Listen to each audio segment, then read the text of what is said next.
अस्सलाम वालेकुम। आज हम इलेक्ट्रोमैग्नेटिक इंडक्शन का 10th लेक्चर स्टार्ट कर रहे हैं और आज के हमारे टॉपिक्स हैं back motor effect and back EMF effect.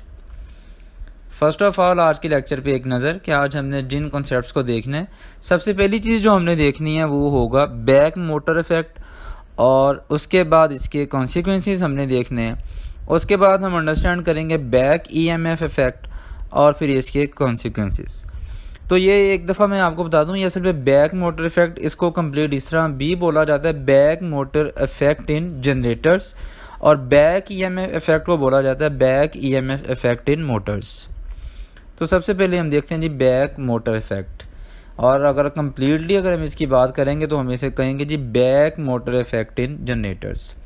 तो जैसा कि ये इसका नाम भी हमें बता रहा है, अब होगा क्या कि जनरेटर्स में मोटर वाला इफ़ेक्ट आएगा, जनरेटर में मोटर वाली प्रॉपर्टी आएगी। अब जनरेटर में मोटर वाली प्रॉपर्टी, ये चीज़ अगर आपने अंडरस्टैंड करनी है तो इससे पहले आपको दो चीज़ें क्लियर होनी चाहिए माइंड में। एक तो ये चीज़ कि जनरेटर क्या काम कर रहा है, और दूसरी ये चीज़ कि मोटर क्या काम कर रही है। जनरेटर एक ऐसी डिवाइस थी जो कि मैकेनिकल एनर्जी को इलेक्ट्रिकल एनर्जी में कन्वर्ट कर रही थी। अब जनरेटर हम घरों में किस काम के लिए लगा रहे हैं, हम उसे इनपुट में मैकेनिकल एनर्जी दे रहे हैं और आउटपुट में हमारे पास उससे एक चीज़ रिक्वायर्ड है कि हम चाह रहे हैं कि वो हमें आउटपुट में इलेक्ट्रिकल एनर्जी दे, वो करंट दे, वोल्टेज दे, जिससे हमारी सारी चीज़ें रन हो। अब इसमें मोटर वाली प्रॉपर्टी आ गई, मोटर वाला इफेक्ट आ गया, जिसका मतलब क्या है जी, मोटर क्या काम करती है, मोटर को इनपुट में करंट दिया जाता है और आउटपुट में ये मैकेनिकल एनर्जी हमें देती है। अब जनरेटर क्या काम कर रहा है कि ये हमें आउटपुट में करंट तो दे ही रहा है, लेकिन उसके साथ साथ ये मैकेनिकल एनर्जी भी प्रोड्यूस कर रहा है। इसको हम बोलते हैं बैक मोटर इफेक्ट। जैसा कि हमने बात की कि जनरेटर सोर्स ऑफ इलेक्ट्रिसिटी है, यह non electrical form of energy को इलेक्ट्रिकल एनर्जी में कन्वर्ट करता है। अब होता क्या है जी, आपने जनरेटर पे एक पंखा लगाया था, दो पंखे लगाए थे, आपने अपना लोड इंक्रीज़ कर दिया। अब लोड से मुराद वही चीज़ें हैं कि जो सारी इलेक्ट्रिसिटी कंज्यूम कर रही हैं। अब आपने फ़ैन 4 कर दिए, लाइट्स ऑन कर दी, जैसे जैसे लोड इंक्रीज़ कर रहे हैं, अब करंट भी हमारा जो रिक्वायर्ड है वो करंट भी इंक्रीज़ होगा। अब जब ये करंट इंक्रीज़ होगा, अब देखें करंट कम हो या करंट ज़्यादा हो, अब होना क्या है, ये कॉइल आपके पास है, ये रोटेट कर रही है। अब मैकेनिकल इनपुट जो हमारी है, जिसकी अब देखें जनरेटर को हमने मैकेनिकल इनपुट देनी होती है और आउटपुट में ये हमें इलेक्ट्रिकल एनर्जी दे रहा है। हम इसे मैकेनिकल जो इनपुट दे रहे हैं, हम इसे मैकेनिकल इनपुट दे रहे हैं जी क्लॉकवाइज इसे हम रोटेट कर रहे हैं। अब उसकी वजह से इसमें करंट फ्लो कर रहा है। अब करंट फ्लो होने की वजह से अब देखें ये कॉइल घूम रही है, ठीक है, ये कॉइल घूम रही है, लेकिन एक चीज़ को आप अंडरस्टैंड करें कि इसमें से करंट तो फ्लो कर रहा है, करंट फ्लो कर रहा है, तो फिर एक चीज़ हम इससे प्रीवियस लेक्चर्स में, प्रीवियस ब्रांच में अंडरस्टैंड कर चुके हैं कि कोई भी करंट कैरिंग कॉइल जब एक्सटर्नल मैग्नेटिक फील्ड में प्लेस की जाएगी तो उसके ऊपर टॉर्क एक्ट करेगा। अब इसमें भी यही काम होगा।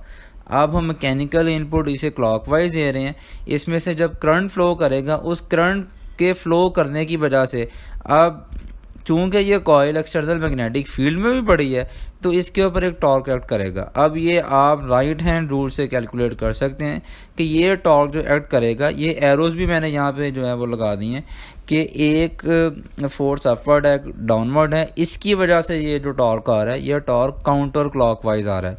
ये टॉर्क हमारे अप्लाई टॉर्क को अपोज करेगा, इसको हम काउंटर टॉर्क बोलते हैं, और इस इफेक्ट को हम बोलते हैं back motor effect in generators. अब एक दफ़ा फिर आप अंडरस्टैंड कर लें, अब हो क्या रहा है जी, जनरेटर की कॉइल को हम रोटेट कर रहे हैं, उसकी वजह से ये इलेक्ट्रिकल एनर्जी प्रोड्यूस कर रहा है। अब यहाँ पे क्या हो रहा है कि हमने इसे क्लॉकवाइज जो है वो रोटेशन दी है, इसकी वजह से करंट फ्लो किया है। अब ये करंट फ्लो करने की वजह से ये कॉइल एक्सटर्नल मैग्नेटिक फील्ड में है, तो इसके ऊपर एक टॉर्क एक्ट करता है, और ये टॉर्क एक्ट करता है, ये हमारे इनपुट के ऑपोजिट एक्ट करता है, ये अपोज करता है। और ये कितना एक्ट करेगा torque, depends upon the current. अब इसके कॉन्सिक्वेंसेस क्या हैं, पहली बात तो ये कि लोड क्या चीज़ है, the devices in the circuit that consume electrical energy are called load.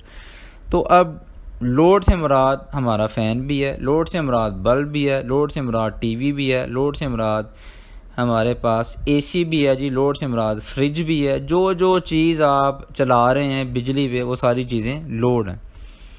अब होगा क्या जी कि जब लोड इंक्रीज़ करेंगे, करंट जो ड्रा होगा जनरेटर से वो इंक्रीज़ होगा। करंट जब ज़्यादा ड्रा होगा तो उसकी वजह से कॉइल में जब ज़्यादा करंट फ्लो करेगा तो उसकी वजह से काउंटर टॉर्क भी ज़्यादा प्रोड्यूस होगा, ये ऑपोजिशन भी ज़्यादा होगा, क्योंकि ज़्यादा मैकेनिकल एनर्जी जो है वो फिर आउटपुट में आएगी।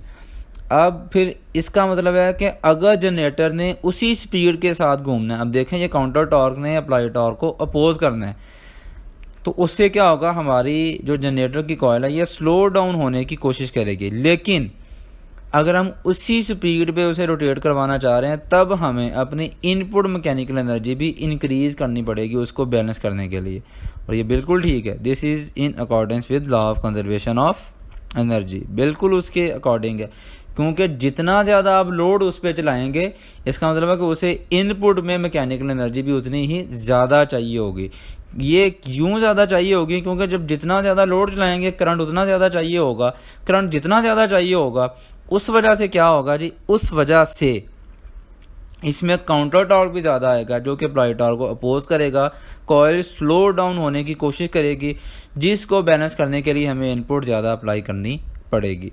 तो ये लास्ट में जो हम इसकी जो कंक्लूजन लाइन दे रहे हैं जी वो ये है जी, the energy consumed by the load must come from the energy of the source. अब उम्मीद है कि ये आपने अंडरस्टैंड कर लिया होगा। अब इंशाल्लाह जी इससे आगे चल रहे हैं हम बैक ईएमएफ इफेक्ट, और कम्प्लीटली अगर इसको मैं बोलूँ तो back EMF effect in Motors.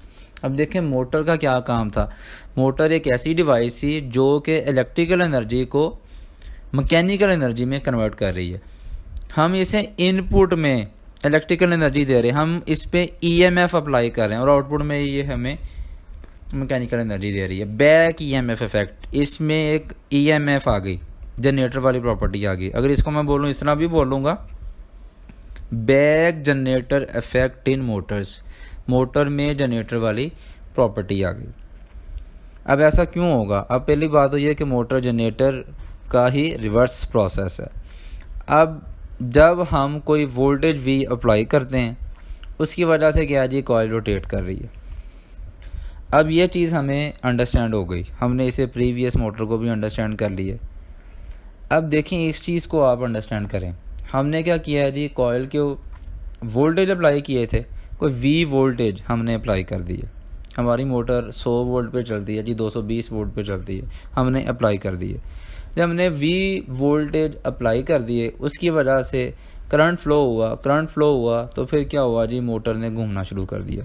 Torque on a current carrying coil, ये हमारा वर्किंग प्रिंसिपल था।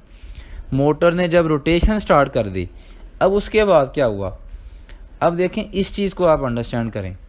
फैराडेज लॉ, फैराडेज लॉ हमें क्या कहता है, फैराडेज लॉ ये कहता है जी कि जब भी किसी लूप में से, किसी कंडक्टर में से फ्लक्स चेंज होगा तो उसमें एक ईएमएफ जनरेट हो जाएगी, और ईएमएफ कितनी जनरेट होगी, this is proportional to the rate of change of flux. तो देखें यहाँ पे हमें ये बात अंडरस्टैंड होगी कि अब यहाँ पे हो क्या रहा है।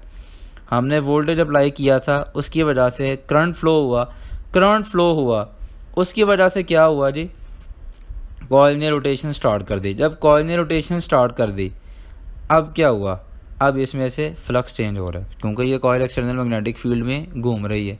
जब फ्लक्स चेंज होना है तो फिर फैराडेज लॉ से इसमें एक ईएमएफ भी जनरेट होनी है। अब होता क्या है कि ये जो फ्लक्स चेंज होने की वजह से ईएमएफ प्रोड्यूस होती है, ये हमारी अप्लाइड ईएमएफ को अपोज करती है, इसे हम बोलते हैं बैक ईएमएफ।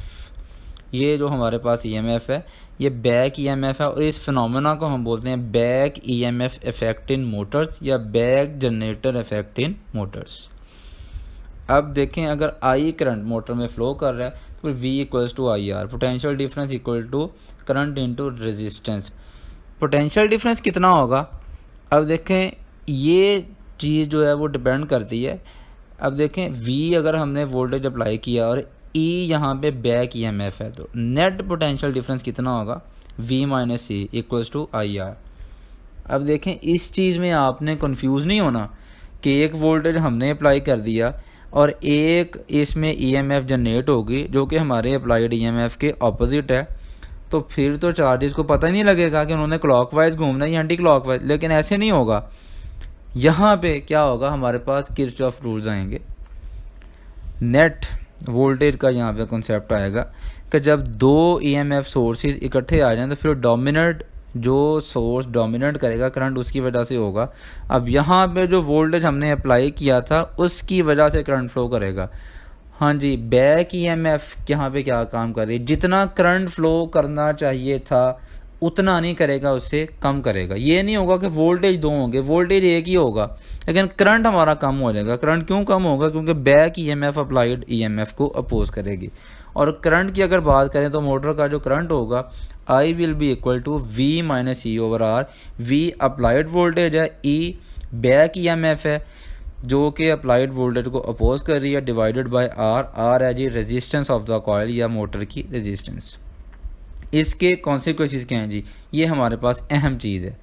क्या देखें, ये करंट का फार्मूला हमें बता रहा है क्या चीज़। पहली बात तो ये कि जब मोटर स्टार्ट होती है, मोटर से मुराद अगर आप इस चीज़ को ज़्यादा अच्छे तरीके से अगर अंडरस्टैंड करना चाहें तो आप अपना जो सीलिंग फ़ैन है उसकी एग्जांपल को सामने रखें। आपने उसका बटन दबा दिया, अब ये फ़ैन घूमना शुरू हुआ ही है जी। अब उस वक्त क्या होगा, बिल्कुल स्टार्ट में back EMF is almost zero and current is maximum. Back EMF zero होगी, तकरीबन ज़ीरो होगी। क्यों ज़ीरो होगी, बैक ईएमएफ आनी क्यों थी कि फ्लक्स चेंज होना था। अब अभी पंखा चलाया ही आपने तो अभी तो कॉइल घूमनी शुरू हुई है, जिसकी वजह से rate of change of flux बहुत कम होता है, तकरीबन ना होने के बराबर है। इसकी वजह से बैक ईएमएफ भी ज़ीरो है। और जब बैक ईएमएफ ज़ीरो है तो अब फार्मूला बता रहा है कि बैक ईएमएफ जितनी कम होगी मोटर में करंट उतना ज़्यादा होगा। तो स्टार्टिंग करंट, ये बात अगर अब मैं आपको बता दूं, इसीलिए जो एसी होते हैं घरों में जो कूलिंग के लिए यूज़ किए जाते हैं या पानी वाली मोटर है या कोई और मोटर, इनका स्टार्टिंग करंट ज़्यादा होता है। स्टार्टिंग करंट क्यों ज़्यादा होता है, क्योंकि स्टार्ट में अभी कॉइल की रोटेशन की स्पीड बड़ी कम होती है तो फ्लक्स इतना चेंज नहीं होता, जिसकी वजह से बैक ईएमएफ बड़ी कम होती है और करंट जो है वो मैक्सिमम होता है। तो ये फ़ायदे की चीज़ है। ये बात बैक ईएमएफ को इस तरह ना समझे कि हमारी एनर्जी वेस्ट हो रही है, ये फ़ायदे की चीज़ है। क्यों, क्योंकि अगर ज़्यादा देर के लिए करंट फ्लो करेगा इतना ज़्यादा तो फिर हमारी जो कॉइल है वो बर्न भी हो सकती है। तो बैक ईएमएफ इसलिए इस चीज़ को करंट को कंट्रोल भी कर रही है। जैसे जैसे मोटर स्पीड अप होना शुरू होगी, जैसे जैसे पंखे की रोटेशन की स्पीड इंक्रीज़ होना शुरू होगी, वैसे वैसे rate of change of flux भी इंक्रीज़ होना शुरू हो गया, बैक ईएमएफ इंक्रीज़ होना शुरू हो जाएगी और करंट डिक्रीज़ होना शुरू हो जाएगा। कब तक, जब पंखा एक अपनी नॉर्मल स्पीड पे आ गया तो तब बैक ईएमएफ भी नॉर्मल स्पीड पे हो जाएगी, नॉर्मल जो मैग्नीट्यूड है उस पर आ जाएगी और करंट भी नॉर्मल वैल्यू पे पहुंच जाएगा। अगर मोटर आपने ओवरलोड कर दी, इससे क्या होगा, सादा सी मिसाल दे दूं, मोटर को ओवरलोड करने से क्या मुराद है। फ़ैन घूमना चाह रहा है, आपने इसका एक विंग पकड़ लिया, आपने इसका पर पकड़ लिया, आप इसे घूमने नहीं दे रहे, अब ये मोटर क्या होगी, ओवरलोड होगी। इसकी वजह से क्या होगा, या कोई हमारे पास कपड़ा था या कोई जो है वो कोई डोर थी या धागा था जो इसमें आके फंस गया, उसकी वजह से इसकी स्पीड कम हो गई। ये चीज़ है ओवरलोड हो जाना। मोटर ओवरलोड हो गई, इसकी वजह से स्पीड कम हो गई, स्पीड कम हो गई, rate of change of flux कम हो गया, rate of change of flux कम हो गया तो उसकी वजह से क्या हुआ, बैक ईएमएफ कम हो गई। बैक ईएमएफ कम हो गई तो फार्मूला क्या बता रहा है जी, करंट इंक्रीज हो जाएगा। अब अगर मोटर बहुत ज़्यादा ओवरलोड कर दी जाए, आपने पर उसका जो है वो पकड़ ही लिया, घूमने नहीं उसे दे रहे, तो उससे क्या होगा, बैक ईएमएफ बिल्कुल ज़ीरो के करीब हो जाएगी, करंट मैक्सिमम पे फिर पहुंच जाएगा। अगर ये ज़्यादा देर तक ओवरलोड रही तो जब ये करंट ज़्यादा देर के लिए उसमें से फ़्लो करेगा तो हमारी कॉइल बंद भी हो सकती है।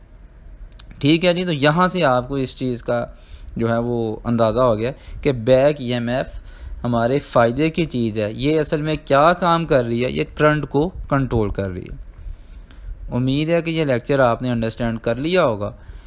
इंशाल्लाह इस सीरीज़ को आगे कंटिन्यू रखेंगे। Till then wait for the next video.